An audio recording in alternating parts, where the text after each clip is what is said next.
മാങ്കുളത്തിന്റെ വികസനത്തിന് സഹായകരമാകുന്ന ആലുവ മൂന്നാർ പഴയ രാജപാത മലയോര ഹൈവേ എന്നീ റോഡുകളുമായി ബന്ധപ്പെട്ട് സ്വീകരിക്കേണ്ട തുടർ നടപടികളിൽ തീരുമാനം കൈക്കൊള്ളുന്നതിനായി മാങ്കുളത്ത് സർവകക്ഷി യോഗം നടന്നു. അഡ്വക്കേറ്റ് എ രാജ MLA യോഗത്തിൽ പങ്കെടുത്തു. ഈ വിഷയവുമായി ബന്ധപ്പെട്ട് മുഖ്യമന്ത്രി അടക്കമുള്ള മന്ത്രിമാരെയും മറ്റ് ഭരണ സംവിധാനങ്ങളെയും സമീപിക്കാൻ സർവകക്ഷി യോഗം തീരുമാനിച്ചതായി യോഗശേഷം MLA പറഞ്ഞു. മാങ്കുളം ഗ്രാമപഞ്ചായത്ത് ഹാളിലായിരുന്നു മാങ്കുളത്തിന്റെ വികസനത്തിന് സഹായകരമാകുന്ന ആലുവ മൂന്നാർ പഴയ രാജപാത മലയോര ഹൈവേ എന്നീ റോഡുകളുമായി ബന്ധപ്പെട്ട് സ്വീകരിക്കേണ്ടുന്ന നടപടികളിൽ തീരുമാനം കൈക്കൊള്ളുന്നതിനായി സർവകക്ഷി യോഗം നടന്നത്. അഡ്വക്കേറ്റ് എ രാജ MLA യോഗത്തിൽ പങ്കെടുത്തു. ഇളംപ്ലാശ്ശേരി മുതൽ കുറത്തിക്കുടി വരെയുള്ള ഭാഗത്തെ യാത്രക്കായി നിലനിൽക്കുന്ന തടസ്സം സംബന്ധിച്ചും വനംവകുപ്പിന്റെ ഇടപെടൽ സംബന്ധിച്ചുമുള്ള കാര്യങ്ങളും ഇതുവഴിയുള്ള യാത്ര തടസ്സം നീക്കണമെന്നാവശ്യപ്പെട്ടും മുഖ്യമന്ത്രി അടക്കമുള്ള മന്ത്രിമാരെയും മറ്റ് ഭരണ സംവിധാനങ്ങളെയും സമീപിക്കാൻ സർവകക്ഷി യോഗം തീരുമാനിച്ചതായി യോഗശേഷം MLA പറഞ്ഞു. മാങ്കുളം ജലവൈദ്യുത പദ്ധതിയുടെ ഭാഗമായി കുറത്തിക്കുടി വരെയുള്ള റോഡ് ഇപ്പോൾ പണികൾ നടന്നിരിക്കുന്നു. അതേപോലെ കുറത്തിക്കുടിയിൽ ഏകദേശം ഒരു 3 കിലോമീറ്റർ അവിടുത്തെ ഉന്നതിയുടെ ഭാഗമായിട്ടുള്ള റോഡാണ്.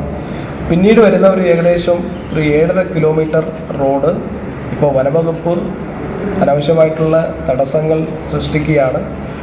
അപ്പോൾ ഇതുമായി ബന്ധപ്പെട്ട് സർക്കാരിനെ കാണുന്നതിനും അതുപോലെ ഈ റോഡ് അന്നിപ്പോൾ മലയോര ഹൈവേ ആയി പ്രഖ്യാപിച്ച ഈ റോഡ് ജനങ്ങൾക്ക് മാങ്കുളം പ്രദേശത്ത് താമസിക്കുന്ന ആളുകൾക്കും അതുപോലെ കുറത്തിക്കുടിയിലും കോതമംഗലം മണ്ഡലത്തെ എൽമലാശ്ശേരി അറമേൽ ഭാഗത്തുള്ള ആളുകളെല്ലാം ഉപയോഗിക്കാൻ പാകത്തിന് ഈ റോഡ് യാഥാർത്ഥ്യമാക്കണമെന്ന് ആവശ്യപ്പെട്ടുകൊണ്ടാണ് ഇന്നൊരു യോഗം ചേർന്നതും ഇതിൻ്റെ അടിസ്ഥാനത്തിൽ മുഖ്യമന്ത്രിയും അതുപോലെ ബാക്കിയുള്ള മന്ത്രിമാരെയും കാണാൻ തീരുമാനിച്ചിരിക്കുന്നു.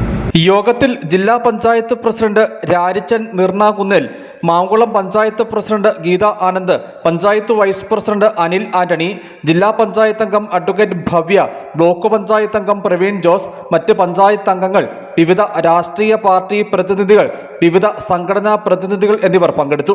മലയോര ഹൈവേയുടെ അലൈൻമെന്റുമായി ബന്ധപ്പെട്ട വിഷയങ്ങളും രാജപാത തുറക്കുന്നതുമായി ബന്ധപ്പെട്ട വിഷയങ്ങളും യോഗം ചർച്ച ചെയ്തു. ഇരുപാതകളുടെയും കാര്യത്തിൽ ഇതുവരെ ഉണ്ടായിട്ടുള്ള പുരോഗതിയും കോടതി വ്യവഹാരങ്ങളുടെ തൽസ്ഥിതി അടക്കമുള്ള കാര്യങ്ങളും വിവിധ ആളുകൾ യോഗത്തിൽ അവതരിപ്പിച്ചു. പാതകളുടെ കാര്യത്തിൽ നിയമസഭയിൽ താൻ എടുത്തിട്ടുള്ള നിലപാടുകളും ഇടപെടലുകളും യോഗത്തിൽ MLA വ്യക്തമാക്കി.